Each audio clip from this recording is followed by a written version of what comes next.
ki kenn dootul présenté ci biir réew mi ak bitim réew kan Serigne El Hadji Mamadou Cissé borom Wadduha borom listixaar bu gaaw bi di la xoolal foo mënti nekk rek gis la ci lu gaaw. jëkkër ak jabar dëkkee ay problème yu dul jeex te xamoo sax fan lay jóge ak lan moo ko waral. wala nga bëgg ci garab yu baax yii nga xam ne moom lay joxe yi nga xam ne dina la jàppale lool ci ngóora ba nga yëg sa bopp na mu waxe mën la jàppale lool ci ndoxum siti ba mu deñ ba mu set wecc. dawal gaaw lycée Limamoulaye bu Géejawaay mën a jàkkaarloog borom Wadduha numéro téléphone bi di 77 617 70 44 76 310 95 60. ku ci bëgg am lu la leer demal ci site bi ñu naan www.wadduha.org. borom Wadduha njariñ la ci dëkk bi. asalaamaaleykum mbokki internet yu Banlieue TV maa ngi leen di nuyu bu baax a baax seen mbokk seen xarit Rama Rasoul mooy ñëwaat ak yéen ba tey di leen fekk si ci fi ngeen nekk di leen jaajëfal bu baax a baax kenn ku ci nekk fekk nañ la fa nga toog ne la asalaamaaleykum boo ko jotee na nga ko jotale ki nga dennal jàpp ni saa su nekk mbégte lay doonaat ñu ñëw fii fekkaat fii ndaanaan muy Lucie Obenga ñu ñëw fekk ko fii ci këram fas yéene koo dalal waxtaan ak moom ngir xam moom mooy kan gannaaw bu ñu ko gisee ci série bi nga xamante ni moom mooy série Mariama mu nekk loo xamante ni mu joué ci lu neex mu nekk ndaanaan nekk artiste ñu fas yéene ko fekk fii tey waxtaan ak moom Lucie maa ngi lay nuyu. maa ngi lay fay bu baax. dañ lay bàyyi d'abord nga présenté wu après ñu soog a xuus si waxtaan bi xam naa ne tey moom da nga am kaa moom. incha allah amul benn problème. ndeysaan. voilà donc man maa ngi tudd Lucie Obenga ci série Mariama bi mais sama vrai tour mooy Fatoumata Bintou Kor. xam naa nag ñu bëri sax li may làkk wolof dinañ làkk yaakaar ni dégguma wolof ndax tubaabe bi ma nekk di wax rek ci série bi. dëgg la. voilà mais je suis sénégalaise nag. parce que sama yaay moom franco-sénégalaise la tubaab la ak tukulóor. sama papa nekk pël itam ak soose. voilà donc métissé naa mais sénégalaise la. voilà donc sinon maa ngi nekk je suis une spécialiste là en marketing. parce que maa ngi am sama master depuis 2012. en sciences et techniques de gestion avec comme option le marketing et la gestion commerciale. voilà ak plus d'une dizaine d'années d'expérience dans le domaine ak différents autres domaines d'activité en fait. voilà donc c'est ça c'est par la suite que xam naa ci xëy na ni ma mel ak nit yi. nit yi di ma wax souvent di ma wax waxu volet cinématographique bi wala journalisme bi télévision bi ce genre de choses là et j'ai eu une proposition c'est là que je suis partie et que j'ai débuté ak série Mariama. série Mariama. voilà c'est ça. macha allah mu nekk lu am solo ndax man déjà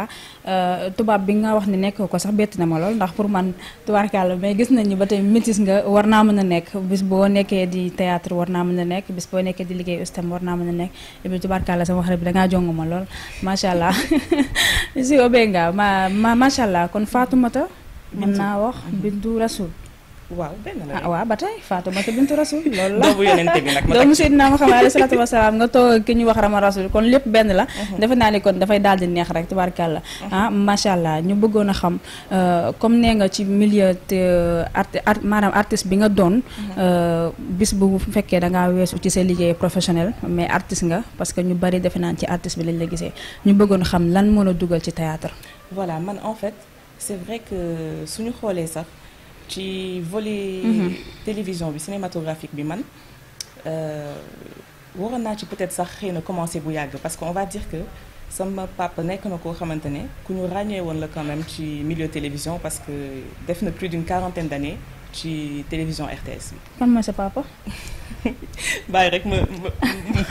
tey tur bi déet il faut nga may ñu ne exclusivité bi. non grave loolu c'était juste pour dire que. yàgg na fa voilà. dañ koy bàyyi kon waaw ñu bàyyi noonu. yàgg na fa Lucie day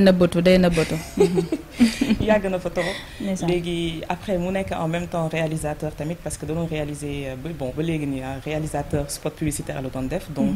foofu commencé woon naa sax bi ma nekkee xale. am na yenn spot publicitaire yu ma defaloon pour Satrec. pour yeneen boîte de production yeneen entreprise. donc yoo xamante ne def naa ak ñoom spot publicitaire et tout quoi mais loolu bi ma nekkee xale la vraiment tout tànk daal dëggantaan. voilà donc après mais loolu c'était juste comme ça après fàttewoon nañ sax loolu parce que bon jàng bi rek moo nekkoon sama xel loolu bi ma paree et tout. mais de tout temps xëy na li tax ma dugg ci peut-être c'est parce que du sax man maa jël vraiment initiative bi. mais je vais dire que nit yi xëy na ñi nga xamante ne ñoo ma xam ñoo nekkoon di ma wax tout le temps tu es quelqu'un de sociable de jovial ku neex a waxtaanal. koo xamante ne foo toog tout le temps nit yi ñoo ngi reetaan. et gis nañ la vraiment que ne tu devrais pouvoir et tu présentes bien war nga mën a nekk koo xamante ne tu devrais être derrière les écrans. Voilà donc tout le temps on me disait ça et après bon.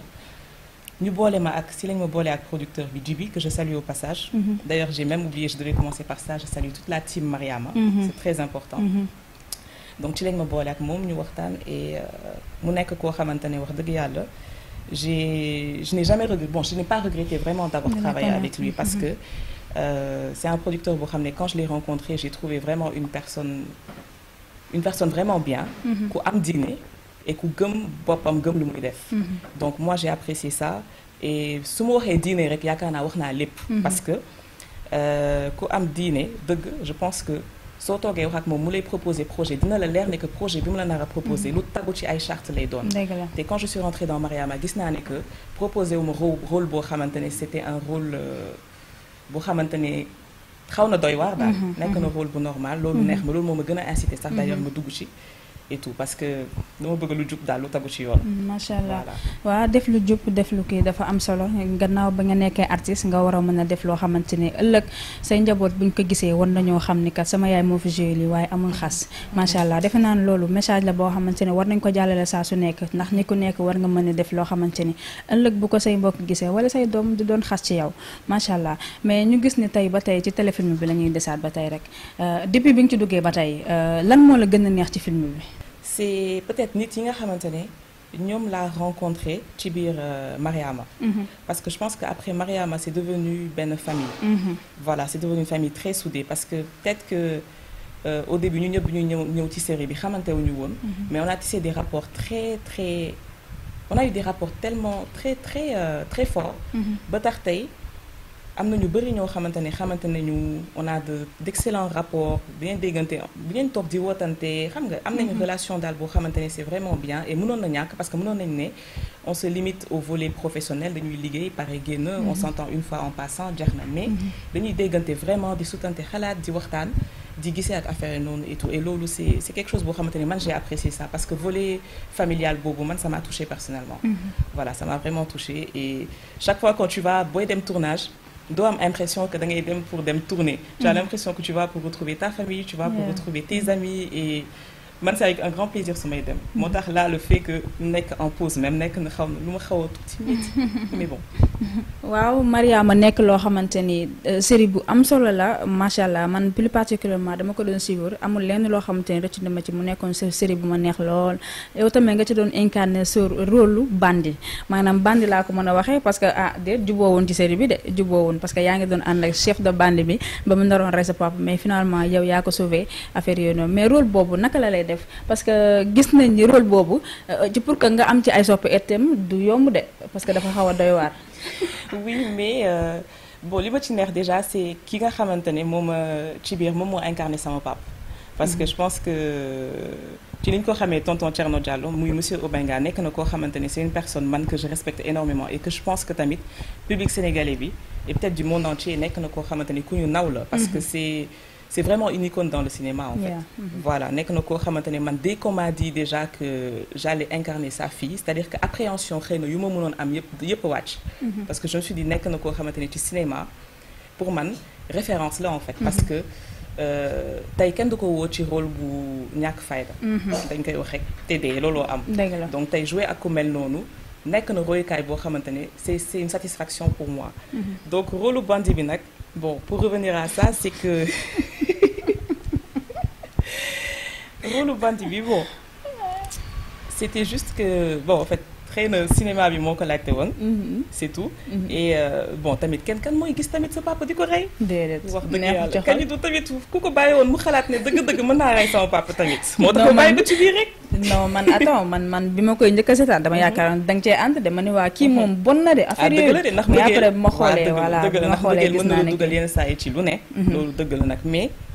notion de famille quand même c'est très important quoi. am na yoo xamante ne c'est pas possible dem ba nag c'est vrai que xëy na des fois tu peux arriver à un niveau où mën nga bañ a sax déggoo ak la famille ou quelque chose ce genre de choses là day am mais dem ba di posone sa papa nag loolu nekk na lu doy waar trop voilà macha allah donc kon mën nañoo bàyyi xel itam ba ci rôle bi nga xamante ne ci moom nga doon incarné loolu rôle la kese mais au vraie vie Fatoumata Bintou Ya Rasulullah mi toog sama kanam ak rôle boobu am nañ différent non am na différence amul différence parce que bi ma joué waa ci bandi bi parce que man en fait bon en général dama nekk quelqu'un koo xamante ne je suis comme je disais je suis très sociable bëgguma di wax ci man parce que en général nit yi xëy na ñoo gën a féetee en fait je pense pour wax ci man mais li ma mën a wax daal je sais que je suis sociable te bon ñu bëri dañu may xoolee bandi ndax nekkuma daal jigéen joo xamante ne dama comme ni nga ko waxee sànq jongoma trop xam nga bëgg naa solu tubaab affaire noonu et tout te tout le temps dañu mel ne yow comme gangster wala comme bandit ndax dama xaw a wut daal xam nga awma problème xam nga boo friwee rek dañ lay jàppee noonu et tout affaire noonu et tout donc côté boobu bon ci li ma joué noonu j'étais très à l'aise honnêtement j'étais très à l'aise parce que c'est un peu moi je vais pas mentir mais tamit mis à part ce volet bandit là loolu c'est juste on va quand même préciser que rôle la kese parce que dans la vraie vie tamit ça c'est juste pour rigoler quoi mais honnêtement je suis pas bandit. Je suis quelqu'un de simple, quelqu'un de voilà quoi. Je sais pas, j'ai pas de problème avec les gens et au contraire, je suis douce comme un agneau. Bon, mais faut pas exagérer non plus. macha allah dangaa duwul maanaam ci loolu moom gis nañ ko ndax gis nañ ak Yiru macha allah rafet na itam dafa jaar yoon macha allah mais ba tey buñ ci yegsiwaatee war nañoo mën a xam ba xam rôle bi tam gannaaw bi nga ci waxee li nga xamante ni daf la neex lool est-ce que mës nga cee dund loo xamante ni tam metti na la wala soit mu nekk sa cadre vie loolu loo xamante ni metti na la ba tey jii buñ la waxoon defaat ko te doo ko defaat. Bon, on va dire que sérieusement dans la série Mariama gisuma loo xamante ne wax dëgg yàlla suñu ma waxoon tey ma defaat ko du ma ko defaat parce que je n'ai pas bànneex rek laa ci am daal. Voilà je n'ai pas eu sincèrement je n'ai pas eu quelque chose boo xamante ne marqué na ma de façon négative dans la série ci tournage bi wala dara non pas du tout. Pas du tout c'était avec beaucoup de plaisir. ndeysaan waaw kon Mariama mën naa ne lépp plaisir la ndax comme ni mu ko waxee famille lañ doon. di foo kafre defe naa ne ci moom moo am ci Mariama et ça se voit parce que ni mu ko waxee je vis que ni ak xol lay waxee parce que macha allah ni mu koy waxee dafa jaar yoon lool macha allah donc ba tey itam ñu desaat ci question boobu. nit ku nekk booy dund am na loo xamante ni au fond de toi metti na la ñu bëggoon la may temps wu nga exprimer wu devant l'écran moom moo xam mu nekk ci sa dund wala ci sa vie wala nangam bëggoon nañ xam daal au fond de toi lan moo la gën a nakare ci sa àdduna. Bon le premier point li nga xamante ne sans réfléchir sax xam naa ne nekk na loo xamante ne dafa métti c'est le fait que souvent comme li ñuy wax dañuy faral di jaawale personnage ak la personne elle-même ak personne parce que aujourd'hui je me dis que c'est pas parce qu'aujourd'hui en fait la mentalité c'est la mentalité des gens moo ma xaw a déranger tuuti parce que dans un sens parce que tey je donne un exemple juste dafa am tey des personnes qui pensent que dès l'instant où yaa ngi dugg loolu c'est un truc qui me dérange dañuy yaakaar ne que dès l'instant où dugg nga ci cinématographie c'est que forcément quelque part dafa am ñuy yaakaar te dama koy wax parce que dama nekk ku direct dañuy yaakaar ne tu as un peu raté ta vie parce que dañuy yaakaar ne xëy na c'est un ultime recours boo xam ne boo fa yeggee rek c'est parce que xëy na jéem nga jaar fu ne pour tekki réussir loo mu nekk juste benn brèche boo am pour mën cee génn alors que c'est pas forcément ça et ils ont aussi tendance les gens certaines personnes du moins je dirais parce que du ñëpp dans tout il y a des exceptions ñu yaakaar ne que dès que tu rentres dans le cinéma en fait c'est que yow forcément les personnes qui sont dans le cinéma ce sont pas des personnes instruites ou qui ont une vie professionnelle ou qui sont actives donc dañuy yaakaar ne rek parce que loolu man j'ai eu quand même pas beaucoup on va se dire la vérité parce que la plupart du temps ay avis positifs laa ci am mais j'ai eu aussi des avis yoo xamante ne dañ doon laajte naan mais attends mais Binette lan ngay def en fait ci biir série Mariama qu'est-ce que tu fais à la télé naka nga def ba retrouver wu à la télé je dis mais pourquoi quel est le problème en fait par rapport à ça ñu ne non ak xëy na cursus bi nga am le fait que tu sois une intellectuelle tu as été diplôme tu as ton master depuis comme ni ma doon wax rek loolu yëpp et tout ton bagage intellectuel en fait je pense que tu vaux beaucoup mieux que ça alors que moi je pense que comme on dit quoi nit yi dañuy fàtte il n'y a pas de sot métier il y a de sot gens c'est pas parce que aujourd'hui tu travailles dans tu as une vie professionnelle que forcément tu peux pas avoir une passion autre en fait xam nga après lu ci nekk da ngay xam ne lii xëy na mooy sa priorité lii moo ci topp wala dara lu ci nekk nga jox ko daal akam nga xam exactement li nga bëgg mais c'est possible d'allier les deux et il faudrait que les personnes arrêtent de penser que comme ni ma ko waxee daal ne yow daal boo feeñee télé rek c'est que da nga échouer réussir wala dara wala affaire noonu et tout non ça n'a absolument aucun rapport toutes les personnes même la plupart des personnes qui sont acteurs c'est des personnes qui ont une vie qui sont des fonctionnaires qui ont une vie professionnelle voilà et peut-être même des fois qui ont plus de bagages même intellectuels que lu ñu mën a xalaat que même peut-être ñi di seetaan yenn saa yi ñi koy wax plutôt donc voilà quoi et aussi de juger aussi il y a autre chose le fait de juger peut-être la personne sur les apparences je l'ai pas vécu mais je l'ai pas vécu de façon directe mais j'ai eu par exemple certaines propositions par rapport à certains films yoo xamante ne j'ai eu l'impression que peut-être que rôle yu ñu doon bëgg a proposer c'était peut-être par rapport à l'incarnation peut-être physique bi ñuy gis ci man peut-être le fait que je sois tatouée etc et tout alors que yàlla xam na ne que lii c'est quelque chose boo xamante ne rek ça date pas de très longtemps ça fait peut-être 2 ans voilà te daa am raison vraiment profonde bu tax tey ma def tatouage ndax bu ci nekk am na signification mais tey le fait que ma tatoué wu comme je dis hein, j'écarte le cinéma par rapport à ça parce que dunduma ci ku ma gis di ma juger par rapport à ça en tout cas gisuguma ko xaw ma nag après mënuma xam avis nit yi mais mës naa jël taxi fekk sama tatouage je pense que bii nii mu ngi doon feeñ ma dugg ci taxi bi arrêté ko et tout mais benn moment donné je pense que am na émission bu ñu doon déglu à la rajo bu taximan bi doon déglu ci rajo bi donc et à un moment donné dafa amoon verset alxuraan bi mu nekkoon di wax bu ñu nekkoon di réciter donc bi ma yeggalee surat bi rek taximan bi dafa tourné waat xool ma jëlaat soccuwam continuer di soccu tourné waat bay ko sëñ bi papa lan lu xew mu ne ma si soxna si baal ma ak de ma ne ko baal ma ndax lan lu xew mu ne ma non ndaxte sa melokaan kat ni ma la gisee wax dëgg yàlla foogu mu woon ne xam nga ci lii ma ne ko gis nga tout le temps erreur la ñuy dëkkee parce que tey xëy na peut-être ci solin wala ci tatouage wala dara yaakaar nañu ñu bëri xëy na du ma jullit wala xëy na jànguma alxuraan et pourtant yàlla xam ne jàng naa alxuraan def naa lu ko raw sax ndax pare naa alxuraan te maa ngi nii toog waaye malheureusement image bi rek la mais après suñu gisee leneen la ñuy gis nag soo ko comprendre reetaan kaf te duñu comprendre donc il faut que les gens arrêtent de penser un peu voilà quoi ñu bañ a limité wu peut-être ci image yu nit ki neen jéem a xool leneen en fait voilà macha allah nañuy bañ a di jaawale li nga xamante ni mooy nit ki nekk ci télé ak nit ki nga xamante ni dafa am vie de nature comme fii Sénégal li ñuy wax xamuñu nit ku baax yëre bu rafet rek ci lañ xam mais defe naa ci loolu moom mënul ñàkk ndax Seydina Muhammad sax alayhi salaatu wasalaam gën gi mu def moom sax amoon na ci baat yooyu donc nit kuy dund rek war nga mën a dund loolu mais bon yàlla baax na parce que nit oto bi ci kanam donc ci bon nit bu la rawee defe naa ni ci ngay nekk di wax ci moom loolu mën nañ ko wax mais ba tey ñu desaat ci série bi nga xamante ni mooy série Mariama parce que dafa nekk milieu boo xamante ni dafa xaw a di doy waar ñu lay laaj est-ce que mës nga cee dund promotion canapé parce que yooyu souvent dañ koy gis ci téléfilm yi wala ñu koy gis ci yenn kii yi bëggoon nañ xam ndax genre situation yi mel noonu mës na la cee dal. ok donc par rapport à promotion canapé de wax dëgg yàlla jusqu'à présent nekkul loo xam ne mës naa ko dund parce que dund moo ko def je l'ai jamais vécu par contre ce qui s'est passé en fait dans la série Mariama musul am en tout cas gisuma ko fa dund parce que je pense que quand même c'est une équipe qui est très sérieuse avec un producteur qui est très sérieux et des personnes responsables voilà parce que même xale yi ci nekk sax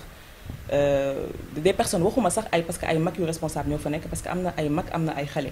différentes catégories d'âge ñoo fa nekk mais ba ci xale yi sax dañoo am fulla seen bopp xam lu ñu bëgg donc côté boobu noonu gisuma fa ay promotion canapé te comme je disais même le producteur c'est quelqu'un de responsable boo xamante ne wax dëgg yàlla loolu nekku ci mais c'est quelque chose boo xamante ne quand même promotion canapé boobu dund naa ko ci plus ou moins ci beneen anam quoi parce que tey vivre naa situation boo xamante ne dernièrement c'est très récent d'ailleurs une situation boo xamante ne le fait que tey ma nekkoon déjà actrice dafa nekkoon problème pour sama employeur voilà c'est peut-être incroyable mais am na ñoo xamante ne tey dañuy ndamoo peut-être tey le fait que ñu am peut-être benn actrice ci seen équipe mais j'ai pu voir que aussi ci beneen volet bi am na nit yoo xamante ne tey mën na constituer benn obstacle mu nekk lu ma jaaxal trop parce que je ne pensais pas que mentalité xëy na sénégalaise mënoon na yegg niveau boobu et su ma waxee sénégalaise bëgguma choquer nit yi mais loolu moo am parce que man sama bopp sénégalaise là comme je dis voilà nu ma mënti ni métissé je suis sénégalaise xam nga donc voilà mais le fait que tey ngay jàpp ne que parce que la personne elle est dans le volet cinématographique tey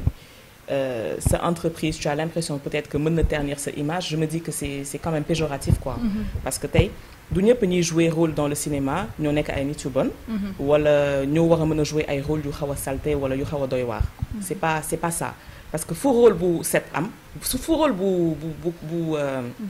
bon amee rôle bu baax am na fa léegi day am rek ñi nga xamante ne dañ koy nangu ak ñi ko dul nangu donc c'est ça malheureusement retrouvé wu naag situation boo xamante ne kooku deful woon différence bi c'est-à-dire suivi wul woon sax série bi pour mën a xam c'est juste ku déggoon juste dama ci nekk mais loolu malheureusement comme engagé woon na ak man professionnellement parlant mënul woon retourner en arrière donc mu nekkoon déjà benn point bu ko neexuloon et après quand bi ngay tudd sànq promotion par canapé bi ci la ñëw dooleeku ci parce que bi ma liggéey ak moom donc il y avait déjà le fait que volet cinématographique bi dafa nekkoon frein ci moom mais après je me suis rendu compte que dafa amoon apparemment ay vues ci man donc c'est pas comme si vraiment mën naa wax ne promotion canapé la woon parce que c'est pas comme si daf ma defal proposition ba pare ne ma boo defee lii di nga am lii mais moi ce qui m'a dérangé c'était le fait que mu amoon ay vues vis-à-vis de moi parce que tey jii vues yooyu tax na ba tey ñàkk naa ci sama liggéey boobu waaye ci lu récent ci lu très très récent ñàkk naa ci sama liggéey parce que comprendre naa ne dafa amoon ay vues malheureusement bon il n'a pas su on va dire se montrer professionnel parce que noonu laa ko mënee wax parce que tey jii c'est pas parce que je me suis dit peut-être que le fait que ma nekk actrice peut-être joué na ci peut-être pas parce que peut-être que il s'est dit que comme elle est actrice et que bon les actrices xëy na dañuy nekk peut-être des personnes yoo xam ne amuñu dañuy am ay mœurs légères gëmuñu dara peut-être xëy na loolu influencé na ko peut-être mu yaakaar ne que mënoon na jéem a am dara xëy na ci man comme mën na am itam rek ne dafa nekk loo xam ne rek mu dab ko wala mu nekkoon ci moom mu amoon envie loo xamante ne ça n'avait rien à voir ak volet acteur bi mu am envie juste tenter quelque chose ça n'a pas marché donc le fait que tey doxul parce que j'ai pas accepté mu nekk ay avances yoo xamante ne vraiment c'était des avances j'ai pas accepté affaire bi nekk loo xamante ne moom j'imagine que marqué na ko parce que ci semaine boobu ci lañ ma remercier en fait voilà donc ça c'est quelque chose qui m'a quand même marqué parce que c'était la première fois que man personnellement ma koy dund parce que bon foogoon naa ne quand même c'est vrai que jigéen laa comme ñëpp di nga gis ñu la bëgg ñu la bañ et cetera et tout di nga wax yenn saa yi voilà di nga dox nga ba daj di nga gis tout type de personnes mais yaakaaruma woon ne quand même moi personnellement dinaa ko woon dund en tout cas dans le volet professionnel ça m'a vraiment choqué quand même donc mu ngi noonu mais bon loolu nekkul problème mais bon parce que tant que yaa ngi gëm sa bopp rek comme je dis et que de toute façon ñàkkoo dara parce que tu as tes diplômes tu as tout donc tey bu dul fii rek muy feneen voilà d'ailleurs même à vrai dire j'ai même d'autres propositions qui sont en attente man maa bëgg tuuti focus tuuti pour jéem a xool parce que ba léegi nekk na loo xam ne quand même dafa xaw a des tuuti sama bopp daal mais j'ai des propositions te xam naa incha allah dinaa ci jublu Bienvenue dans votre boutique Touba Darou Minam boutique bi ñu jagleel xale yi lépp loo bëgg ci ay dàll ak façon bu la mënti neex fii ci Touba Darou Minam la fekk baax ay dàll yu raar dàll yoo xam ne di nga wër bay bëgg dee fii ci Ndakaar te doo ko mën a am ma ne ouverture école xale yi dañoo war a sañse bu baax sol dàll yu rafet yoo xam ne Touba Darou Minam lay jóge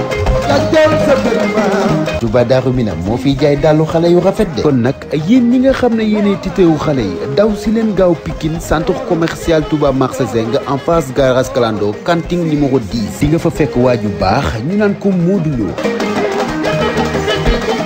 numéro téléphone bi di 78 484 98 23 78 484 98 23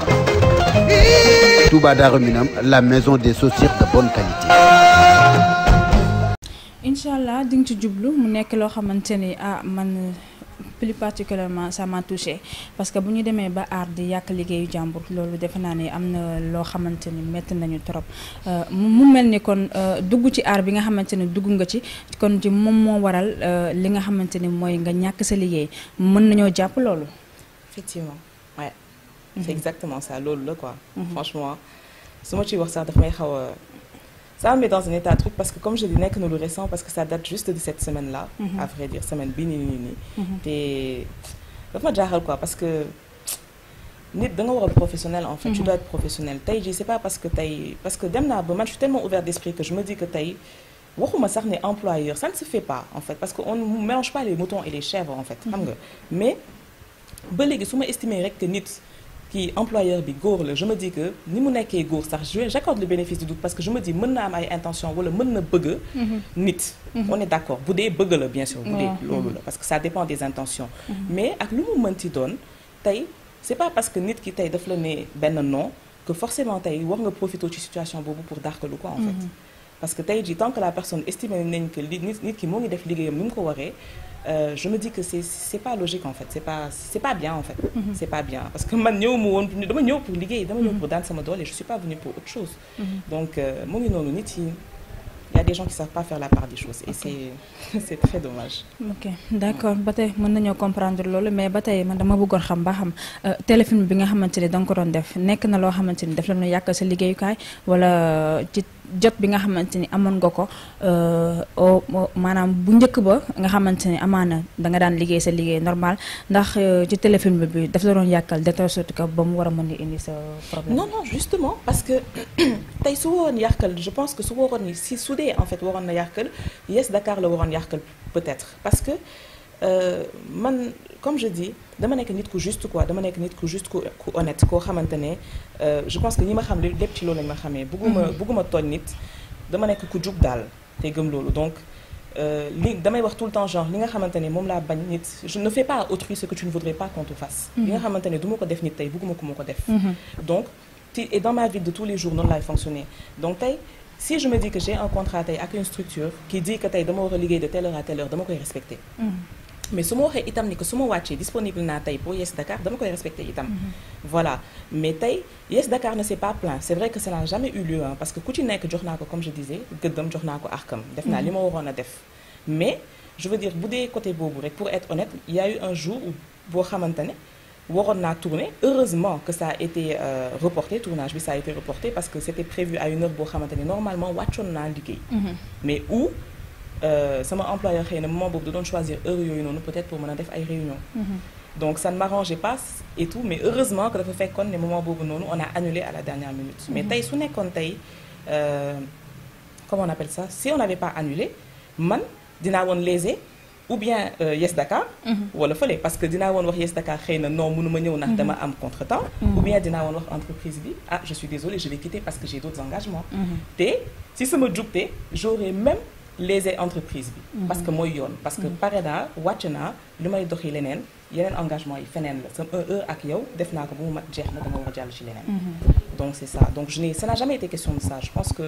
doon loolu problème bi c'était juste autre chose rek mais bon mën nañu wax leneen la xëy na li mu bëgg la amul woon moo tax mu demee nii lépp ndax defe naa ni bu fekkoon saa su nekk li mu bëgg mu ngi koy am kon defe naa ni fa ngay maxee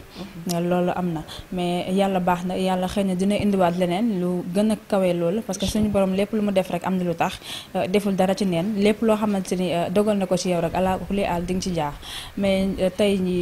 ñu gisaat ba tey nga nekk ci li nga xamante ni mooy sa vraie vie kon actuellement mën nañoo jàpp ni Fatoumata deful dara. Pour l'instant yi defaguma dara là présentement oui. D'accord. Bon mais def naa dara quand même parce que maa ngi ci je vais à des rendez-vous maa ngi dem comme je dis am naa ay propositions. Et su ma mënoon sax xëy na mënoon naa même commencer peut-être même semaine prochaine mais là présentement awma pression boobu en fait c'est des propositions yu ma takk yoo xamante ne am naa au moins d'ici une semaine ou deux pour ñu war a commencer peut-être on va dire d'ici fin novembre peut-être. Donc nekkul trop problème parce que comme ni nga ko waxee rek lu war a am mooy am quoi yàlla daal yenn saa yi sax suy defar day mel ni kuy yàq. Voilà parce que xëy na li tax ma génn foofu xëy na métti na ma parce que du ma fa nekk na lu ma métti ndax circonstances yi xëy na bañu ma sax le fait que ma arrêté travail bi mais ni mu demee moo ma neexul ci circonstances yi ni mu demee noonu comme ni ma expliqué. Mais yàlla xëy na moom mu doon préparer leneen. Donc là présentement on va dire defuma dara. Bon plus ou moins daal. D'accord voilà plus ou moins. ba tey ñu ñëwaat ci question bi tey jii bis boo yàlla dogaloon ba nga dem ba amaat beneen liggéey. fekk série Mariam bi nee nga des na saison 2. bis boo amaatee beneen liggéey maanaam waxtu yi nga war a liggéey foofu adopté wul ak série bi nga war a jouer naka nga war a def pour série boobu yegg. tey jii su ma amoon liggéey déjà je pense que peut-être là on va dire que benn erreur bu ndaw laa def quand même en commençant parce que en général chaque fois su may commencer liggéey su ma naree commencer un travail et que ma am beneen engagement dama koy wax dès le début. Parce que c'est la base. Mais peut-être que là dama jàppoon ne comme déjà c'était un contrat, on va dire c'était un contrat temporaire. C'était un contrat de prestation de service moment boobu je me disais que c'était quelque chose boo xamante ne je n'allais pas être obligée peut-être de dire li nga xamante ne moom laa war a def après. tey si ça avait été peut-être un CDD ou un CDI comme dans les autres emplois que yi nga xamante ne moom laa amoon. bu boobaa j'aurais dit ça de façon claire c'est-à-dire que déjà là su may duggaat du ma duggaat ci contrat prestataire. C'était juste une période où j'étais là parce que j'avais envie de découvrir xëy na autre chose j'avais envie d'évoluer ci domaine boobu xool leneen parce que voilà ci activité bi ñu doon def mais là si je dois accepter déjà un autre travail erreur boobu du ma ko defaat. Même si là parce que ça va être déjà un contrat forcément clair ba pare dinaa leen ne ah j'ai un travail. Comment on appelle ça je suis actrice à temps partiel. Voilà donc dinaa def en je pense que loolu su ma ko waxee déjà ñoom ça va leur permettre de savoir te dinaa leen préciser que quand même comme je dis respect horaire yi dama koy am quoi. Voilà je vais jamais léser le travail mais il faut que ñu xam ne que su ma paree horaire yooyu noonu du ma mën a nekk koo xamante ni dinaa mën a rester au-delà des heures de travail parce que déjà législation ci boppam waxul loolu. Parce que voilà xam nañ rek lu tagu ci waxtu yi rek dafa war a nekk heure supplémentaire. Donc bu boobaa loolu je pense que du ma ci am problème parce que. Voilà du déranger daal parce que dinaa leen ko leeral ba mu leer ñu xam ne que fii nag am na leneen lu ma liyee daal tamit. kon defe naa ne bis boo amee beneen liggéey incha allah di nga xam naka nga koy mën a adapté ba mu méngoo sa kii en même temps tamit li nga wax mu nekk lu am solo muy communication parce que defe naa ne communication rek ci moo la manqué woon ci li nga xamante ni moom nga nekkaloon. macha allah ba tey ñu lay ñaanal itam nga am li gën ci yow suñu borom dogal li nga xamante ni moom moo gën ci yow. ñu bëggoon xam ba tey lan mooy sa ambition ci milieu télévision ba xam comme ci Yes Dakar nga nekkoon ndax yeneen label buñ la soxlawee war nga mën a dem ci ñoom. Donc man cinéma bi nekk na loo xamante ne bon peut-être tardé naa ci commencer et tout je veux dire j'ai commencé c'est tout récent. Mais nekk na quand même loo xamante ne je me suis prise du woon passion boo xamante ne déjà dafa nekkoon ci man. Parce que j'ai été toujours quelqu'un koo xamante ne sama objectif jàngalu woon pare trouver liggéey. Stabiliser wu et cetera et tout. loolu laa amoon comme idée musuma woon xalaat ne dinaa woon évoluer ci volet cinéma xëy na jaar-jaar la boo xamante ne par la force dama ko waroon am. Dëgg la donc am naa ko bizarrement mu nekk loo xamante ne regretté wu ma parce que nekk na lu ma mujj bëgg dama dem ba bëgg ko léegi mu bokk ci man. Dëgg la comme ni ma ko doon waxee ba tax léegi su ma toogee instant yi nii sax tourné wu ma sax damay toog di woo acteur Mariama yi pour leen xool ci li ñu nekk pour nemmeeku leen. Donc tey jii dafa dem ba bokk ci man ba tax aujourd'hui su ma amoon tey projet yi Mariama mooy lan mooy gën a nekkaat en fait ci yeneen projet. C'est-à-dire que ce soit au niveau de Yes Dakar ou dans d'autres maisons de production. Je reste une personne ouverte koo xamante ne gis naa ne su dee en fait proposition bi nga xamante ne defal nañ ma ko nekk na proposition boo xamante ne correspondre na ci sama éthique ak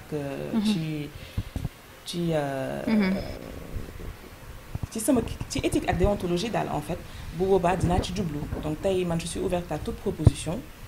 par rapport comme je dis rek da tagu rek ci yoon parce que c'est important aussi de le dire parce que man tamit xam naa di ngeen ritaan sax mais du rôle yëpp tamit laay nangu loolu mooy problème bi parce que nekk naa nit koo xamante ne nag wax dëgg yàlla loolu moom je pense que loolu moo gën a ndaw ci lu ñu mën a wax ku bëri fulla laa ku bëri fulla laa ndeysaan am na yenn rôle yoo xamante ni sax tey man mënuma ko c'est pas que peut-être mënuma ko jouer si mën naa ko jouer peut-être même mieux que sax ñenn nit yi mais dafa nekk yoo xamante ni rek correspondre ak man li ma gëm en fait. Voilà parce que nit ku nekk da ngay am conviction tamit xam li nga bëgg xam fi nga jëm quoi te bañ a fàtte aussi que adduna bi ça se résume pas seulement ci cinéma bi ngay def. Tu as une vie de tous les jours et demain aussi mu ngi sa kanam.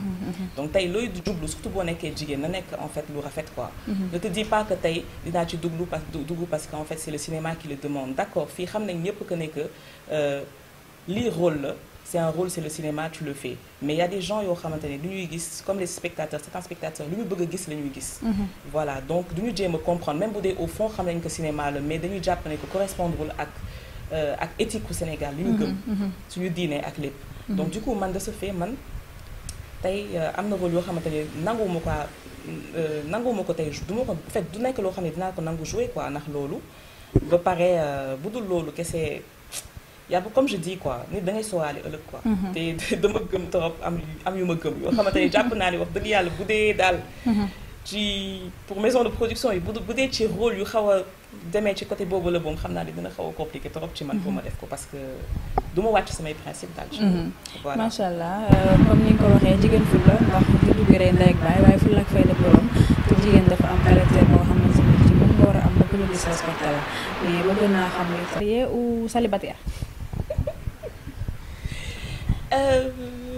question boobu tamit dama koy daw. waaw d'accord mais ba tey voyant ni man gis naa ni célibataire laa mën a wax donc mën naa xam lan moo la teree sëy ak âge bi nga am ni. xale bu ndaw laa nag. xale bi nga am. xale bu ndaw laa ko xale yaa ngi may yóbbu sama fit bi sax. non duma xale bu ndaw da ngay xaar wala boog da ngay dàqe. non j'ai vu que da ngay dàqe man loolu laa gis. dàqe ma non du loolu sax j'ai 34 ans quand même. Bon, j'estime que xale laa duma xale mais c'est juste que xëy na comme je disais sànq rek xëy na lépp ci peut-être caractère bi la du en fait je dirais même pas caractère bi sax mais je pense que peut-être de nos jours xëy na jamono bi dafa xaw a yàqu daal. xam nga du ma wax góor yi parce que su ma waxee góor yi damay cibler góor yi te man déjà xale yu góor yi samay xarit lañu xam nga mais jamono bi dafa jaxasoo quoi tey parce que lu ñu mënti wax tey ci jigéen mën nañ ci góor tey mën nañ ko wax ci jigéen. xam nga tey dinañ wax ne jigéen yak góor yi ñëpp jubati.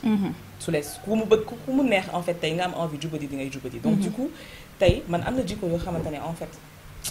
neexuma daal ci li may gis nii en tout cas li may gisee adduna bi di dox ak li may gis li may dégg li may parce que je vois beaucoup de choses mais ci li may gis yaakaar bu daane bu dee lii may gis nii dina wéy bu changé wulee fi ma toog de fa laay toog gëm naa ko de. déedéet du mës a am ndax yàlla dafay indi léegi sëriñ bu baax macha allah pourquoi pas sax nga am koo xamante ne dem entreprise am jël la ci nga xamante ni stress boobu moom. dafay daal di jeex incha allah en tout cas ñu ngi la koy ñaanal bu baax a baax. di la bàyyi nga tàggatoo en tout cas c'était plaisir pour ñu toog ak yow nga may ñu temps tamit macha allah. di la bàyyi nga tàggatoo. non je vous remercie man. yéen laay remercier parce que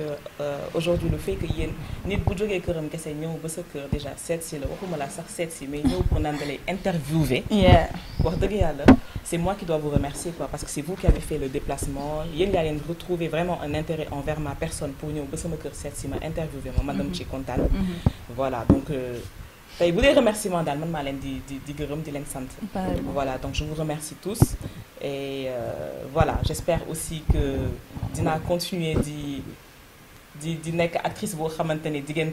ko continuer di ko sopp di ko bëgg. Inch'Allah. voilà et voilà quoi maa ngi nuyu aussi toute l'équipe de Yes Dakar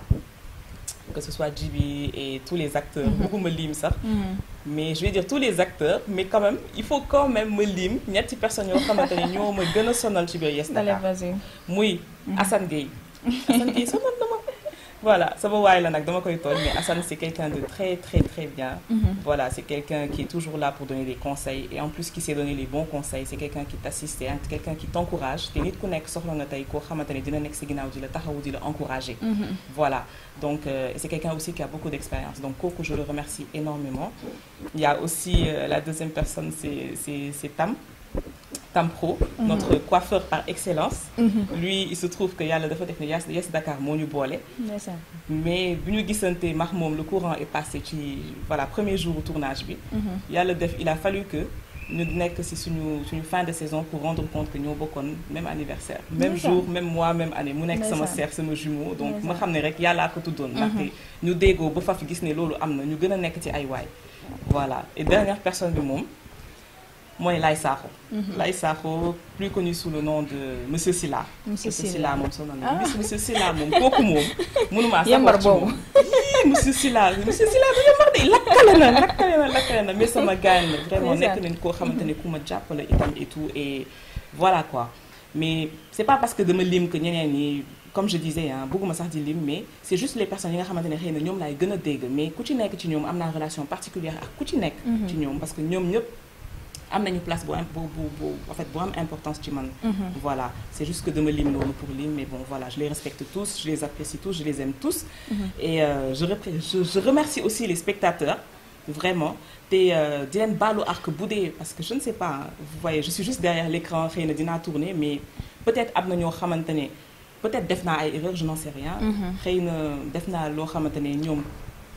convenir wu leen woon peut-être ou bien. peu importe daal maa ngi jégalu daal en tout bu dee def naa loo xamante ne rek neexu leen woon quoi voilà, parce que nit là aussi je peux peut-être faire des erreurs, etc. et tout, voilà. Comme je dis, je débute, je ne suis pas une professionnelle pour l'instant là-dedans, mais bon, voilà, je tiens à m'excuser et à les remercier itam bu bëree bëri daal.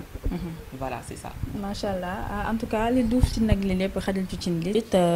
lépp loo xamante ni dafa neex man gëm naa ne du doy et c'était plaisir ma toog ak yow waxtaan ak yow parce que lii ça me donne l'occasion de te connaître xam exactement comme soxna Fatoumata Bintou Ya Rasulallah man à partir d'aujourd'hui tur boobu laa lay woowee. parce que man soppee Seydina Mohamed la donc dafa nekk loo xamante ni mu nekk nag histoire boo xamante ni dafa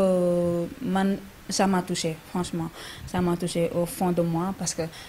en tant que jigéen am fulla am fayda am caractère am loo xamante ni daf koy dégager ah bind na non du ma fa objet du ma fa am nangam dafa xaw a metti fii jamono ji toll mais bon on t'encourage beaucoup ak équipe bi ma àndal yëpp ñu ngi lay ñaanal li gën ci yow barke Seydina Mohamed alayhi salaatu wasalaam donc on te souhaite bonne chance. ci lépp loo gis macha allah fi nag lay jaaree tàggatoo bu dul tàggoo di leen gërëm di leen sant di kontaan ci yéen bu baax a baax di leen wax ni c'était plaisir na ñëwaat fi toog ak yéen ci seen production bi nga xamante ni mooy ci Banlieue TV kontaan bu baax a baax ci samay caméraman mooy ñu koy wax ci Guèye monsieur Guèye bu baax loolu sama xarit sama kii ak Ron Saliou di gërëm bu baax a baax itam Assane ak suñu chauffeur bi nga xamante ni macha allah tey dafa sonn lool ci yoon bi di ko ñaanal jàmm di ko ñaanal yàlla itam loxo yu wér mu yàgg mën a dawal parce que ci loolu rek ci laa koy ñaanal parce que tey moom dañoo sonn ci yoon bi avant ñu ñëw fii di gërëm ki nga xamante ni mooy moom moo jaar ci make-up bi muy Aïssa Rasoul di ko ñaanal yàlla yàlla defal ko jàmm mu ngi nekk foofu nga xamante ni mooy Pikine Massa Zeng ci ku fa bëgg a dem incha allah bis boo ñëwee ci ñun ñu yóbbu la fa incha allah rabbi moom mooy def greffage yu baax yi ak make-up yu baax yi incha allah ku fa ñëw incha allah lépp loo bëgg di nga ko am mbégte lañ am ak contentement nekkaat fii ci sa kër macha allah mu nekk loo xamante ni rëccu wuñu ko benn ñu fekk fi sam ay nit yu baax muy sa tata ñu ngi koy ziar au passage di ko ñaanal gudd fan ak wér mu yàgg la taxaw sa yaay la voilà parce que tata laa gis nga koy wax dëgg la macha allah ñu ngi koy ñaanal moom tam maman di ko ñaanal mu gudd fan ànd ak wér teraanga ànd ak alaxira baak Seydina Mohamed en tout cas mbégte la woon ak contentement soxna Rama Rasoul ñëwaat fii di leen ñaan yàlla di leen dox dig daje ba beneen yoon incha allah ci beneen plateau.